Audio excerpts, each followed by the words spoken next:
Donc bonsoir à tous, j'espère que vous allez très très bien. Je suis ravi de vous retrouver ce soir pour la soutenance de Chirac, qui effectivement est l'un des apprenants que je suis depuis un peu plus d'un an, on va dire comme ça.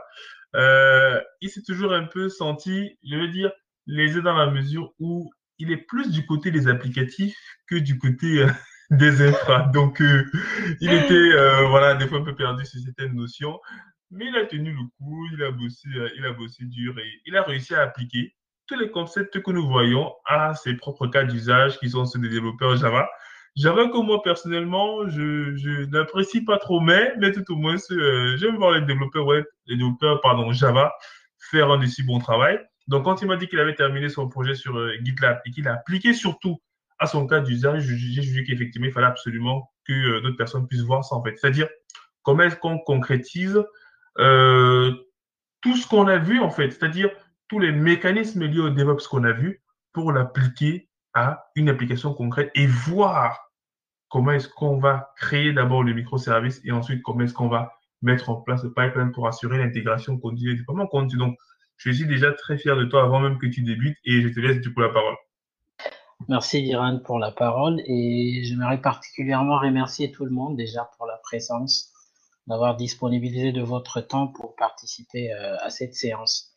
Et une fois de plus, merci à toi Diran de nous offrir ces cadres et merci beaucoup pour la formation. Donc aujourd'hui, on se retrouve dans le cadre de notre formation DevOps où on va cibler particulièrement le module GitLab CI pour que je puisse vous présenter en fait ou vous partager les fruits de mes recherches par rapport à une API que moi je me suis dit que j'ai développée en Java. Pourquoi? Parce que la plupart du temps, lors des séances de cours, Diran utilise des applications qui sont la plupart du temps développées en Python. Et moi, j'avais du mal un peu à concrétiser ou à intégrer toutes ces notions-là dans ce que moi j'ai fait au quotidien, ça veut dire dans mon dev en tant que Java développeur. Donc moi, je me suis dit, je veux essayer de créer une API REST qui est basée sur du Spring Boot et je veux essayer de concrétiser toutes les notions vues, que ce soit sur la partie Docker ou sur la partie GitLab afin de pouvoir vous l'exposer aujourd'hui. Donc du coup, le déroulement de cette séance sera guidé d'après le plan ci-après. Je vais vous présenter en premier lieu le projet en question. Et juste après, on parlera de l'architecture logicielle de l'application. Je vais me focaliser sur les tests unitaires, les tests d'intégration, mais aussi les tests d'acceptation lorsqu'on va déployer notre conteneur. Et on rentrera dans le vif du sujet sur la partie DevOps en essayant de voir les notions des Docker, étant donné que je travaille sur un microservice. Et parmi les préconisations de microservices, il faudra que mon API soit containerisable. Donc, je vais essayer là, une fois de plus, de réveiller les notions Docker par rapport à la containerisation. Et pour finir avec la partie GitLab CI, où nous verrons en fait comment est-ce que j'ai automatisé tout le processus de build, de test, ainsi que des déploiements de mon API à travers le pipeline GitLab. Et c'est là, ce sera dans la partie démo et nous finirons par une petite conclusion. Donc, en fait, le projet sur lequel je travaille, je l'ai nommé Person REST Code CI. En fait, c'est juste un service de gestion d'un carnet d'adresses qui permet d'effectuer en fait les opérations des bases qui sont create, read, update et delete sur une entité personne que j'ai stockée sur un système de gestion de base de données relationnelles de type MySQL. En fait, comme je le disais précédemment, c'est un service qui respecte l'architecture microservice et il est exposé sous forme d'API REST qui est consommable via le protocole HTTP. Et passons directement à la partie architecture. Voilà comment se présente en fait l'architecture de notre application. En fait, il y a 4 couches. On a la couche DAO qui est la couche la plus basse où j'ai essayé d'implémenter en fait via JPR Repository qui nous est fourni par Spring Data. Et j'ai créé une classe d'accès à la base de données, en fait d'accès à la base de données que j'ai nommée Person DAO Code. personne DAO, pardon, qui expose les méthodes suivantes. Il y a une méthode qui va récupérer en fait la liste de toutes les personnes qui sont stockées au niveau de ma base de données qui est de type MySQL. J'ai une méthode qui s'appelle Find by ID qui va permettre en fait de retrouver une personne dans notre table à partir de son ID. Je peux la retrouver aussi à partir de son numéro de téléphone. J'ai la méthode getByTel et je peux en créer, je peux modifier et tout comme je peux aussi supprimer. Donc mon entité s'appelle personne avec les champs suivants: ID personne, le first name, le last name, la profession, le téléphone, le numéro de téléphone et l'adresse. Et donc pour pouvoir mapper mes objets Java dans une structure relationnelle, j'ai utilisé un ORM qui est utilisé par défaut dans un projet Spring Boot qui est Hibernate. En fait, Hibernate, c'est un ORM pour dire Object Relational Mapping qui va juste essayer de mapper mes objets Java qui sont stockés en mémoire sous une structure relationnelle en tant qu'enregistrement dans une table au niveau de notre base de données. Et Hibernate utilise par défaut depuis la version 2 de Spring un gestionnaire de pool de connexion qui est en l'occurrence Ikari.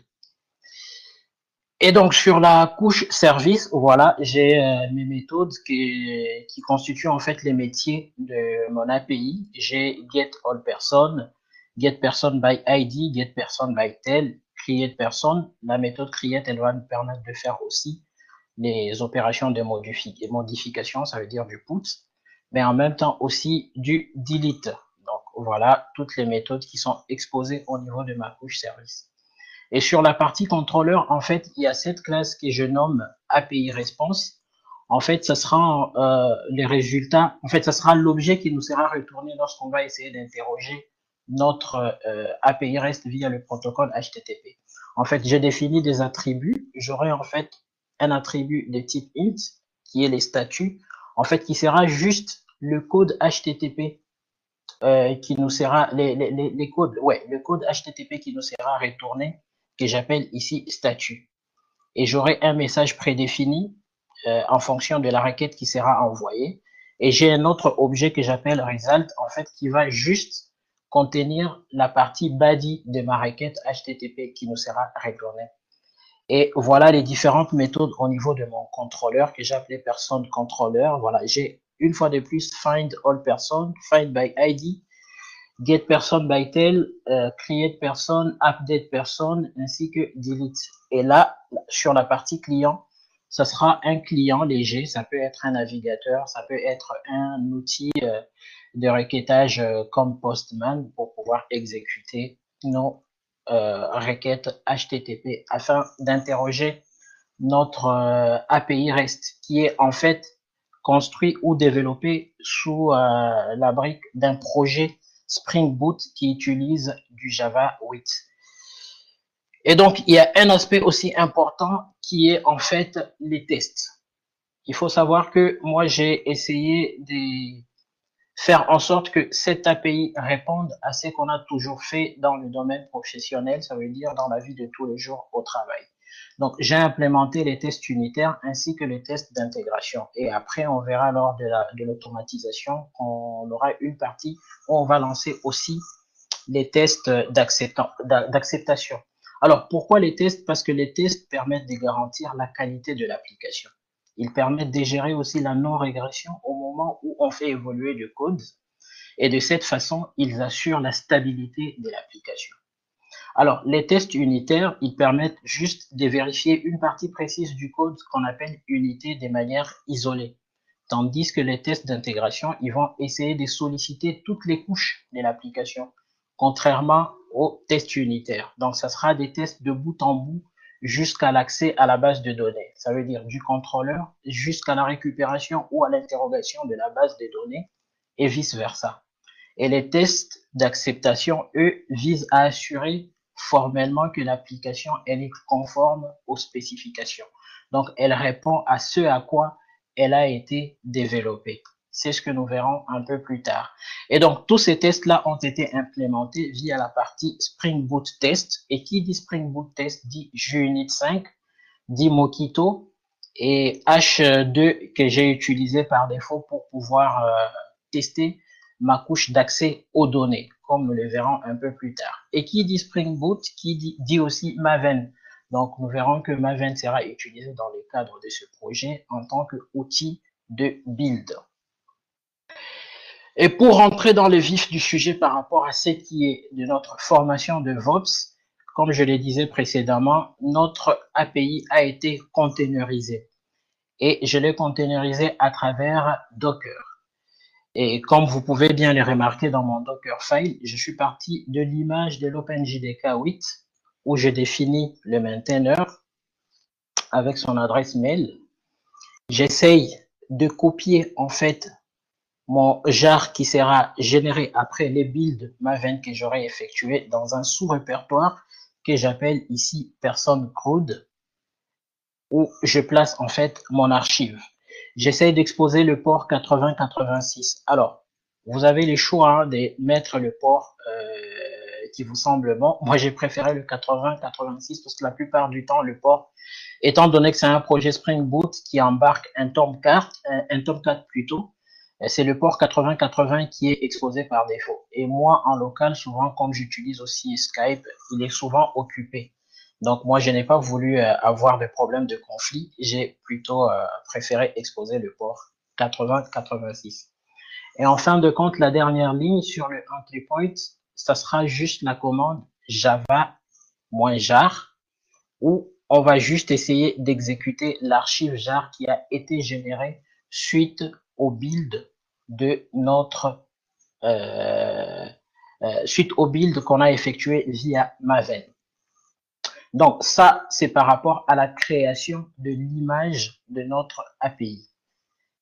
Et juste après, je vous présente aussi les Docker Compose, en fait, qui est juste le fichier qui va décrire l'infrastructure dans laquelle mon API va tourner. Ça veut dire que j'essaye de définir ici un service que j'appelle j'essaie de définir un service que j'appelle Person Code Backend qui va dépendre d'une base de données MySQL et j'expose le port 8086 comme je le disais. Je crée un réseau. En fait, il faut comprendre ici que je crée un réseau parce que mes deux conteneurs auront cet avantage-là d'avoir la résolution de nom. Parce que dans ma configuration, dans mon fichier de configuration à la base de données, j'ai utilisé les noms de mes conteneurs. Donc, étant donné qu'ils vont tourner dans un réseau, la résolution entre le nom de domaine et l'adresse IP de mes conteneurs seront faits de manière automatique. Voilà, ici, je spécifie que mon service, il va dépendre de la base de données MySQL. Et MySQL, j'utilise la version 5.6 où j'essaye de la faire tourner aussi dans un réseau. J'ai défini les variables d'environnement, entre autres le mot de passe route. Et ici, quelque chose de très important, j'ai défini en fait un volume dans ces répertoires ici init. Alors, pourquoi ces volumes? En fait, ces volumes ici, en fait, il va essayer, voilà, de lancer une requête. Je vais vous la montrer vite fait dans mon espace Eclipse. Alors, lorsque mon conteneur MySQL sera initialisé, en fait, il y a ces deux requêtes SQL qui seront exécutées pour me créer en fait la base de données. La première base de données étant personne DB, qui sera en fait la base de données utilisée pour le fonctionnement normal de l'application, ça veut dire les tests d'acceptance. Et l'autre base de données, ça sera juste pour pouvoir exécuter nos tests d'intégration.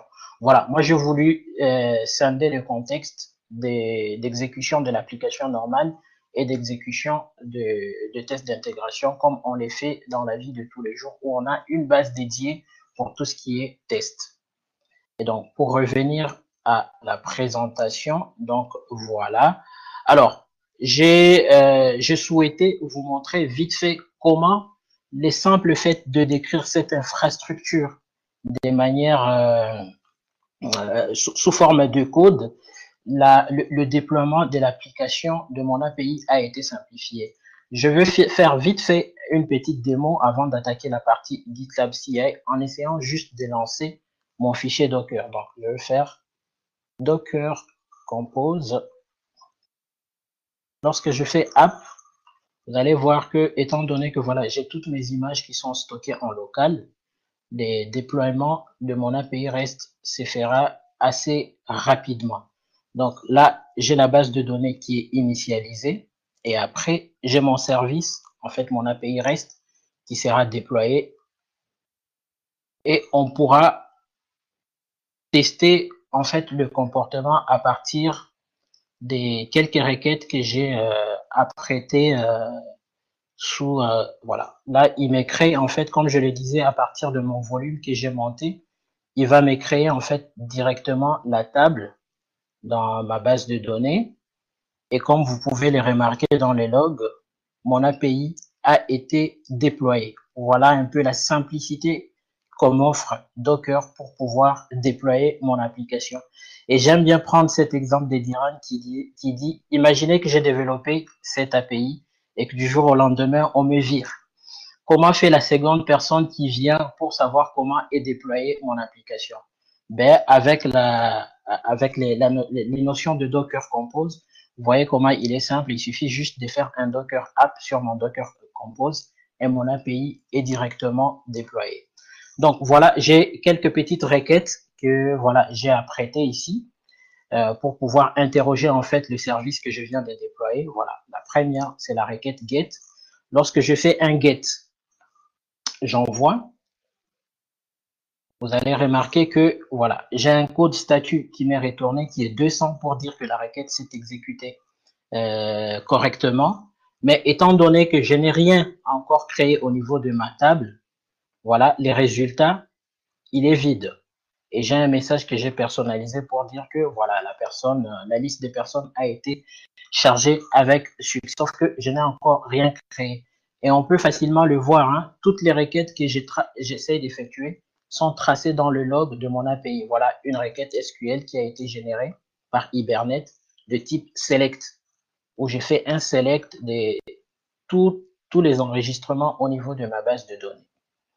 Après, je peux essayer de créer maintenant une personne et se rassurer que voilà, la personne a été insérée au niveau de ma table.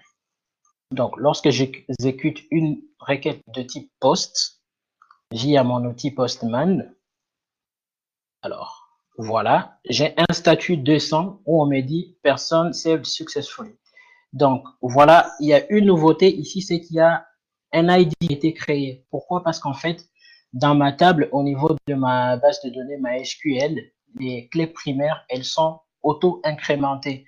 Et comme c'est le premier enregistrement que je viens d'insérer dans ma table, il y a un ID 1 qui a été affecté. Et donc, le first name, le last name, ainsi que la profession et les telle. Voilà, là, le numéro de téléphone, il finit avec un 3 à la fin et l'adresse. Donc, je peux réexécuter d'ailleurs pour vérifier. Vous allez voir que dans mes logs, au niveau d'Eclipse, il y aura un insert qui a été généré par Hibernate qui va en fait enregistrer la donnée que je viens d'envoyer au niveau de ma requête post. Et pour attester cela, je peux maintenant cette fois-ci essayer de lancer un get avec l'ID de la personne qui a été nouvellement créée. Vous allez voir que c'est la même personne qui nous sera retournée et les statuts, il est décent. Ce n'est plus le corps, en fait, l'objet result ici, il n'est plus vide, mais il va contenir en fait les informations de l'objet qui contient l'ID 1 au niveau de notre base de données, qui n'est rien d'autre que Patrice Emery Lumumba, etc. Et je peux décider aussi de lancer une requête put, ça veut dire je veux modifier par exemple le numéro de téléphone, supposons que la personne a modifié le numéro de téléphone et que le numéro de téléphone finit avec 333. Donc lorsque je lance cette requête, vous allez voir que dans mes logs au niveau d'Eclipse, il y aura un update, une requête update, voilà, qui est là. En fait, c'est un update qui sera généré par Hibernate où on va essayer de modifier en fait le numéro de téléphone de Patrice Lumumba. Pardon. Alors, c'était là. Donc, voilà, ça s'est effectué sans problème. Et finalement, je peux tester aussi la méthode delete la méthode HTTP delete pour supprimer carrément en fait l'enregistrement au niveau de ma base de données. Donc, lorsque je lance le delete, voilà, la requête, le code statut, il me dit que tout s'est bien passé et que la personne a été supprimée avec succès. Et au niveau de log, voilà, il y a un delete qui a été en fait généré par Hibernate pour mapper en fait mon objet JSON sous une forme pour pouvoir carrément supprimer l'enregistrement au niveau de ma base de données. Là, en fait, c'était la partie Docker et déploiement de mon API via le mécanisme Docker. Alors, maintenant, passons à la partie GitLab CI pour voir comment est-ce que, dans le cadre de notre formation consacrée au module de GitLab CI, on peut automatiser tout ce qu'on vient de faire. Ça veut dire qu'à partir d'un commit dans un environnement de dev, tout ce qu'on vient de faire sera effectué de manière automatique via le pipeline GitLab. Donc, voilà, on peut directement se diriger sur le repo. Alors, mon repo, il est là. Et ce qui nous concerne le plus ici, ça sera le fichier .gitlab-ci.yaml. Alors, je voulais vous montrer une chose avant de parler du pipeline, c'est que quand j'ai parlé des tests unitaires et des tests d'intégration, pour être explicite, les tests unitaires, en fait, ils sont là. Rappelez-vous, tout à l'heure, je disais que mon application a 3 couches. En fait, disons 4 couches. J'ai la partie DAO, j'ai la partie service et j'ai la partie contrôleur. Et pour chaque couche, j'ai implémenté des tests unitaires. Donc, la couche DAO a des tests unitaires, la couche service a des tests unitaires, la couche contrôleur mêmement. Et c'est ce que je voulais vous montrer ici. Donc, quand vous regardez par exemple sur la partie DAO, vous verrez qu'il y a une pile de tests. En fait, ces tests ici seront lancés dans l'étape précédente. Donc, c'est tous ces tests-là qui seront lancés pour la partie DAO et pour la partie service, j'aurai les tests qui sont dans cette classe. Tout ce code-là sera exécuté. Et de même, pour la partie contrôleur, ce sont les tests unitaires qui sont là, qui seront exécutés. Et par rapport aux tests d'intégration, eux, ils sont là. J'en ai dans cette classe. En fait, je n'en ai pas mis beaucoup, sachant que l'application est en cours de développement. Donc là, j'essaie de créer juste un objet au niveau de ma base de données que je vais supprimer par après via la méthode delete du protocole HTTP. Donc, je crée et je supprime. Je ne fais pas de get. Je pourrais les rajouter, il n'y a pas de souci. N'empêche que les tests d'intégration, ils vont fonctionner. Donc, j'ai 2 tests d'intégration et j'ai 18 tests unitaires. Donc, il fallait juste que je précise cette partie-là parce que c'est ce qui sera exécuté de manière automatique dans notre pipeline. Donc, comme je le disais, notre pipeline, il est composé de 4 stages. J'ai une partie que j'appelle packaging, une que j'appelle intégration test, build docker image et run container. Alors, au niveau de packaging, comme nous le verrons ci-dessous, je préfère parler de cette partie, comme ça on va revenir sur le packaging. Donc, dans mon pipeline, j'essaye d'utiliser de manière globale, en fait, j'ai défini ici l'image Docker en version 3.5.3 qui utilise les JDK 8 afin qu'il soit visible dans les 2 premiers jobs. J'ai défini aussi une variable Maven d'environnement pour pouvoir catcher en fait mon repository. Alors, il faut comprendre que mon projet est un projet Spring Boot. Et dans mon fichier pom.xml, j'ai décrit tout ce qui est dépendance de mon projet. Alors, lors du lancement, en fait, du build, vous remarquerez que Maven va essayer de télécharger toutes les API tierces qui font partie de mon application. Et donc, dans un processus de build, cela peut s'avérer être long.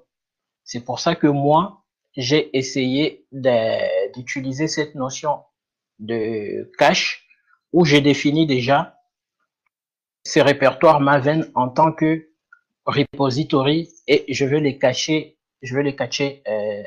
dans le job suivant. Donc, passons au premier job que j'appelle Run Unit Test and Package. En fait, ici, comme je le disais, le but, c'est de pouvoir exécuter mes tests unitaires. Après l'exécution des tests unitaires, je vais générer en fait une archive jar de mon API. C'est pour ça qu'ici, j'appelle la section inherit, en fait, qui va juste essayer de réutiliser. En fait, c'est une notation, voilà, GitLab CI, qui va juste appeler cette image globale pour dire je vais utiliser la version de Maven que j'ai définie et je vais utiliser aussi la variable d'environnement Maven et pour spécifier que je suis dans le stage packaging. Et la commande ou le script qui sera utilisé ici, le script Maven, la commande Maven, disons, ce sera un Maven clean package-pdev. Alors, pourquoi -pdev? C'est que j'ai défini deux profils d'après les notions Maven pour ceux qui s'y connaissent. J'ai défini deux profils, comme vous pouvez voir au niveau de mon projet, au niveau de mon pom.xml. J'ai un premier profil qui est dev et un deuxième profil qui est intégration Encore test. 10 minutes de soutenance. Oui. En fait, le but ici, c'est de pouvoir séparer le compte d'exécution du test. Le profil dev, il va exécuter le test unitaire et le profil intégration test, il va exécuter les tests d'intégration. Donc, ce qui me ramène vite fait à la partie et après l'exécution des tests unitaires, je vais cacher en fait voilà, mon archive ainsi que le rapport d'exécution des tests. Et mon repository il sera caché pour éviter à télécharger les dépendances dans le job suivant. Donc, ce job, il va permettre de lancer les tests d'intégration. Et vu que les tests d'intégration, ce sont des tests qu'on effectue de bout en bout, j'aurai besoin d'un service qui va déployer en fait un container MySQL en version 5.6 où j'ai défini toutes les variables d'environnement dont MySQL a besoin pour pouvoir lancer les containers. Et je veux exécuter en fait la commande maven clean verify-p. Regardez, cette fois-ci, j'utilise en fait le deuxième profil qui est intégration test. Et là, une fois de plus, je veux cacher le rapport de test où je vais les stocker en fait. Et le build suivant, il va permettre de pouvoir en fait créer l'image de mon API. Ça va se faire via le pipeline, comme on le disait, en utilisant la dernière image de Docker. On est dans notre stage qui est build Docker image. Vous voyez ici, j'ai dit dans la section inherit, je n'ai pas besoin d'utiliser Maven ni la variable d'environnement, ça ne me sert pas à grand chose. Par contre, je vais utiliser les services Docker in Docker pour des mesures de sécurité, comme cela est expliqué dans les vidéos de cours par Diran. Donc voilà. En termes de script, je vais exécuter tout simplement un Docker build-t. Voilà comment je nomme l'image. Et après, alors le point ici, il est très important pour ceux-là qui s'y connaissent en Docker parce qu'en fait, Docker va chercher tout simplement mon fichier Dockerfile que j'ai décrit précédemment pour pouvoir créer l'image à partir de ce fichier-là. Et sauvegarder mon image en local sur les serveurs GitLab sous forme d'une archive tar. Je vais me loguer en mon Docker Hub. Je veux pusher carrément l'image sur mon Docker Hub qui sera créé. Donc, mon Docker Hub, il est là. Vous verrez que l'image, elle sera stockée directement dans cet espace-là. Et je veux essayer de retenir, de stocker cette archive-là afin de la réutiliser dans le dernier job. Donc, le dernier job, lui, il va nous permettre en fait de lancer les conteneurs MySQL et les conteneurs de mon API pour pouvoir lancer les tests d'acceptance que nous avons exécutés précédemment via Postman. Donc, ils seront faits automatiquement. Donc, j'utilise une fois de plus l'image Docker, la dernière image. J'essaye de vider le cache et d'installer curl parce que je vais faire mes requêtes à travers curl. je sollicite une fois de plus le service Docker Dend et mes scripts, ils sont là. Je commence par lire, en fait, mon archive tar qui contient, en fait, l'image que j'ai précédemment créée. J'ai créé un réseau, comme je l'ai expliqué précédemment dans la partie Docker Compose, pour que la résolution de nom, elle soit faite de manière automatique. Et donc, je crée personne MySQL DB. Pourquoi personne MySQL DB? Parce que si vous regardez ici, de configuration à la base de données, la résolution sera faite de manière automatique. Pourquoi moi j'utilise un réseau pour pouvoir expliciter de manière claire.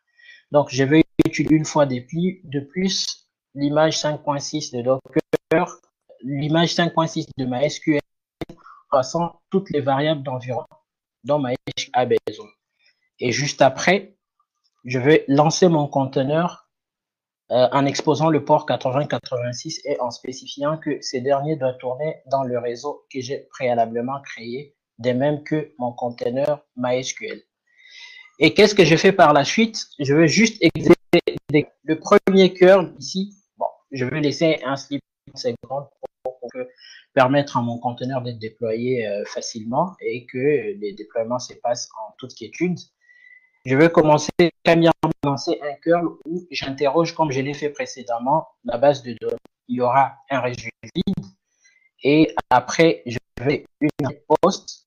Cette post fait là, va juste prendre les données génie là de il va prendre les données en faisant la modification sur le numéro de téléphone. Donc, il va exécuter et chaque fois, j'en sais des get pour voir si réellement l'objet était sauvegardé et je finirai par un delete. Alors, pour pouvoir faire la démo, donc par rapport à notre présentation, on est à ce niveau-là et on va atterrir. Je vais vite fait expliquer en fait un code. Donc, je vais rentrer là. Je veux juste rajouter une ligne. Ça veut dire que je veux copier cette ligne pour pouvoir juste loguer mon conteneur après l'exécution de toute étape. Donc, je vais faire ça. Alors, je vais éviter les erreurs. Ouais, indentation. Je veux arrêter les conteneurs que j'ai lancés dans la première démo. Et je vais faire un git status déjà pour voir qui a été. Ah ouais, j'ai pas encore sauvé, c'est normal. J'ai fait démo. Donc, git status, voilà mon fichier, mon pipeline qui a été modifié. Donc, je vais faire un git add.git labci git commit-m. Je veux dire add log script. Et faire un git push sur master, sachant que dans la vraie vie, on ne push pas sur master. Donc là, on est donc, veuillez m'excuser.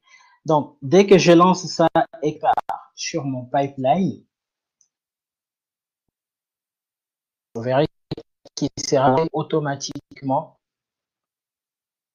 voilà, avec 4 stages, sachant que ça prend 2 à 3 minutes, donc profite pour faire une pause et vous pouvez poser des questions, en tout cas, si et je sais d'y répondre dans la mesure du possible.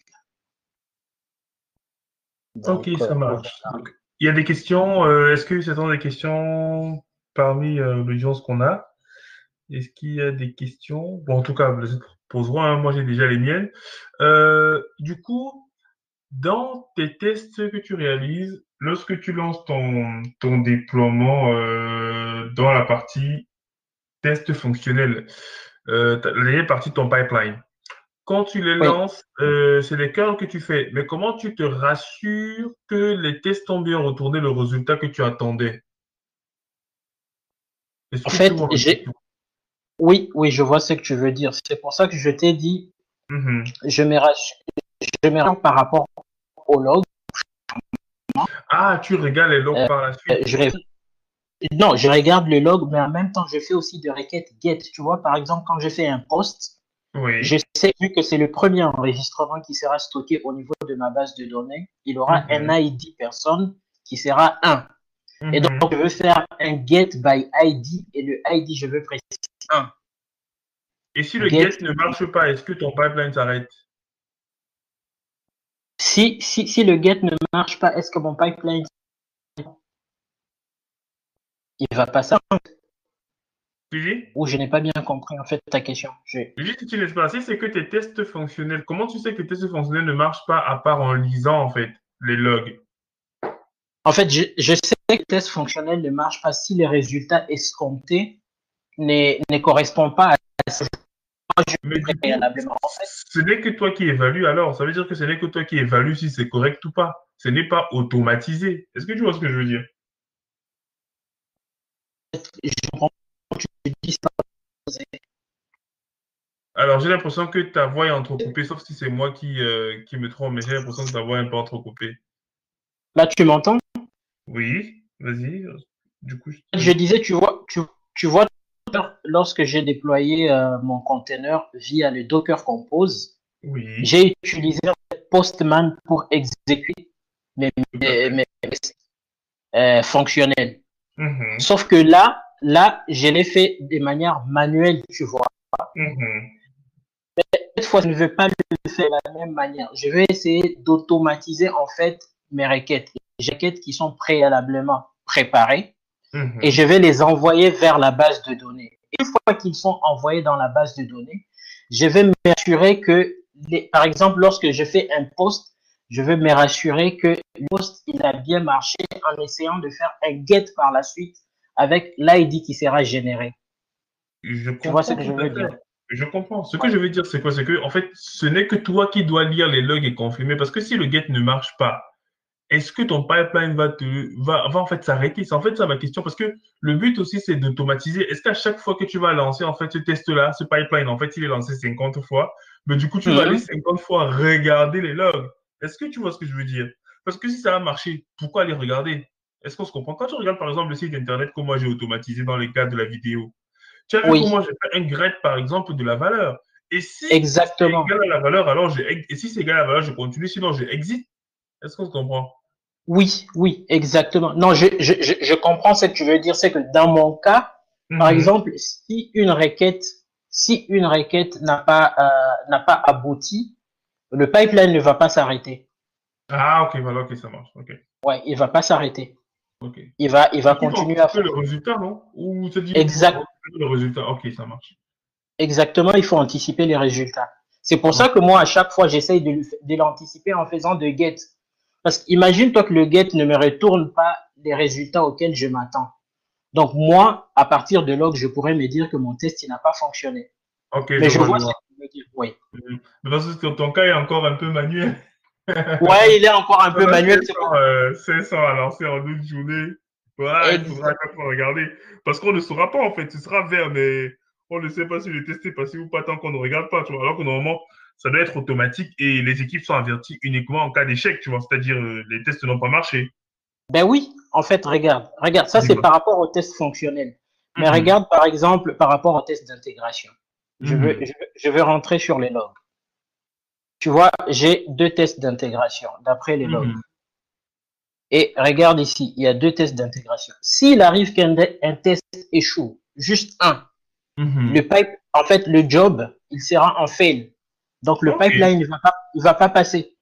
Là, on est déjà d'accord. Là, on est déjà d'accord. Oui, Mais on sait qu'il peut encore se passer des choses avant. C'est pour ça que je disais, dans ta partie run conteneur, il faudrait peut-être penser à rajouter de l'automatisation à ce niveau-là pour qu'on n'ait pas forcément à regarder et on regarde uniquement quand ça n'a pas marché, tu vois. oui, je vois ce que tu veux dire. Par exemple, essayer de renseigner des greps, c'est ça, par rapport aux C'est ça, des résultats greffes, par escomptés. exemple, tu testes un peu comme ce que moi j'ai effectivement dans les vidéos où je vois est-ce que c'est la valeur. Si ce n'est pas la valeur là, alors forcément il y a un problème. Donc j'exite simplement l'application. En fait, j'exite le pipeline en fait. Ça fait en sorte que Ouais, les devs ne reçoivent le mail que s'il y a une erreur, par exemple, tu vois, et que tout le temps, ouais. on voit toujours une charge de 2000 bulles de par jour. Tu vois, dis-toi toujours que ça peut très vite monter si tu as beaucoup de devs qui travaillent. Et s'il faut qu'il aille regarder lui-même à chaque fois les logs, ça va être quand même chaud. Ouais, ça, c'est une partie que je veux essayer d'intégrer. Merci déjà de me Super. laisser signifier. Je veux mettre ça comme ça sera beaucoup pareil. Tu mets dans le Pas besoin backlog. de, Tu mets dans le ouais, backlog. pas besoin de recourir au log pour voir si tout a bien fonctionné. Donc voilà, Mhm. c'est du semi-automatique alors. Et voilà, c'est ça, exactement, exactement.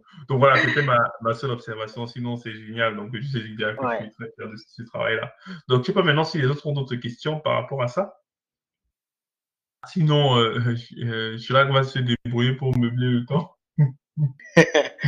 Ben là, on est presque à la fin. C'est le dernier job qui est en train de s'exécuter. Les trois premiers, ils se sont déjà exécutés. Donc là, c'est le slip de 30 secondes que j'ai en fait configuré pour pouvoir laisser l'API à ceux qui se déploient normalement. Et toutes les requêtes que j'avais configurées, voilà, toutes les requêtes ont été exécutées et Mhm. il n'y aura pas de surprise parce que le job il va se terminer avec succès. Et donc, quand on remonte un peu plus haut, là, c'est en fait parce que j'avais mis un Docker log container, mais en fait, toutes mes requêtes que j'ai mis via les curls, ils Mhm. sont, ils sont en fait là. Voilà. En dernier lieu, j'ai fait un delete. C'était un delete. OK. Voilà. En dernier lieu, c'était un get. Et bien avant, c'est là, c'était un delete. Voilà. Le delete, il est là. Et le post, get, etc. Voilà. Toutes les données qui ont été envoyées, ils sont retournées dans mon résultat. Et donc, le grep dont tu disais, je veux faire le grep à partir des résultats qui est de cette chaîne de caractères là. Donc, ça sera juste une petite ligne à insérer dans mes codes. Donc, voilà. Mon pipeline, il est passé avec succès et mon processus d'automatisation a été mis en place via mon pipeline GitLab. Donc, pour revenir à ma présentation, je conclus en disant que voilà, moi, je voulais sortir un peu du lot en prenant une application qui répond à ce que j'ai toujours fait dans le quotidien. Cela étant dans le but de pouvoir consolider en fait toutes les notions qu'on a vues, que ce soit sur la containerisation avec Docker ou via la mise en place des chaînes d'intégration continue avec GitLab CI. Et donc, cette présentation a pris fin et je vous remercie sincèrement de votre présence et merci à toi, Diran. Ben, je t'en prie. Alors, tu as deux questions. La question, bon, voilà, on va reprendre celle de Abdesamad. La toute dernière, déjà, avant de revenir sur celle de Mohamed, parce que celle de Mohamed est un peu plus touchy. Alors, la question de Mohamed. On va revenir sur celle de Mohamed par la suite. Prends d'abord celle de, ouais, pour Ah qu'on oui, puisse répondre ça. alors, il dit, ça fait combien de temps que vous avez commencé le projet? Alors, ça fait combien de temps alors, pour implémenter juste l'API REST, je t'avoue que ça n'a pas pris un jour ni 2 jours. Ça fait bien longtemps que j'avais cette idée-là. Et comme je n'y travaille pas toute la journée, je le faisais après mes temps de travail. Je l'ai développé presque pendant 2 ou 3 semaines. Hein. Voilà, je faisais des increments petit à petit pour répondre à ta question. Mais par rapport à la partie DevOps, ça m'a pris un peu du temps parce qu'il y avait pas mal de notions à accumuler là-dessus. Et je vous assure qu'aujourd'hui, mon pipeline, il a l'air de fonctionner d'un coup, mais c'est après avoir échoué 14 000 fois. Donc voilà. Ensuite, la question de Mohamed. Alors, il dit, je profite pour poser la question, c'est quoi le rôle principal de Docker Dent? Docker in Docker. Diran, je peux te laisser répondre là-dessus. Moi, je sais que voilà, je pourrais pas l'expliquer mieux que toi. Ok, bon, peut-être, mais on ne sait jamais. Du coup, Mohamed, le rôle de Docker Done, il faut juste savoir que ça nous permet de pouvoir faire du Docker directement sur GitLab. Parce que lorsque tu lances une chaîne d'intégration continue, tu peux être dans le besoin de pouvoir déployer des conteneurs pendant ton pipeline ou alors builder même ton conteneur pendant ton pipeline, créer des réseaux, bref, utiliser les commandes de Docker. Du coup, pour pouvoir piloter du Docker, il faut effectivement déployer un Docker et en précisant juste service 2.net, donc service Docker, en fait, ça va déployer un Docker en utilisant l'image qui s'appelle Docker Dent, c'est-à-dire Docker in Docker. Ça te permet tout simplement, pour résumer, d'avoir un Docker disponible dans ton pipeline. Et lui, ça l'a beaucoup aidé parce qu'il voulait faire du build. Alors, d'accord, donc c'est important de mettre à chaque fois que tu dois faire des commandes Docker, oui, tout à fait. Ouais. Dans ton pipeline, j'entends bien, ouais. Si ce n'est pas nécessaire une étape, voilà. Dans le fichier GitLab, c'est ça, c'est ça. Donc, si tu regardes l'exemple de ce fichier, est-ce que tu peux nous mettre le lien de ton repository GitLab là dans le chat pour que voilà, les gens qui veulent regarder, puissent regarder. Donc, à Oui. chaque étape où tu auras besoin de Docker, du coup, tu appelles le service Docker. Alors, je vais le mettre. Ah, tu me fais un copier-coller directement depuis ton GitLab, non? Ah Parce ouais, que là, je pense que ouais, c'est pas dur. Hein. ouais, mais ça sera dur. Alors, il est où déjà? Ok, je vais partir Yes. sur le repo et bim, copier.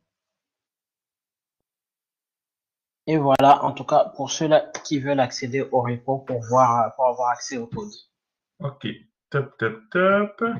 Est-ce qu'il y a d'autres questions, les amis? Il y a d'autres questions? Des remarques? Ok. Mohamed a peut-être encore quelque chose à dire. Je vois qu'il est en train d'écrire. On va Je vois voir. Samy qui a fait aussi super présentation. Merci Samy, ben, j'essaie de faire comme toi. Ok, super, Merci, super. merci Mohamed. Donc voilà, vous l'avez peut-être remarqué, bientôt la formation sur la sécurité Kubernetes va bientôt sortir. Bon, je sais que Chirac n'est pas directement concerné. Non mais j'arrive, t'inquiète pas, On j'arrive. t'attend, on t'attend. Donc voilà, ça va sortir dans quelques temps. Donc préparez-vous, préparez-vous. Aujourd'hui, même encore enregistrer un chapitre. Donc ça va être du lourd. Donc sur ce, je remercie Chirac pour sa présentation très professionnelle, très technique. Merci. J'ai encore appris de nouveaux mots en Java que j'espère vite oublier. Et je remercie ceux qui ont pu effectivement assister, accompagner Chirac dans cette présentation-là. Donc, très très bonne soirée à vous et je vous dis à bientôt sur Easy Training, les amis. Ciao, ciao. Merci à vous, merci Franck, Cyril, merci tout le monde. Ciao.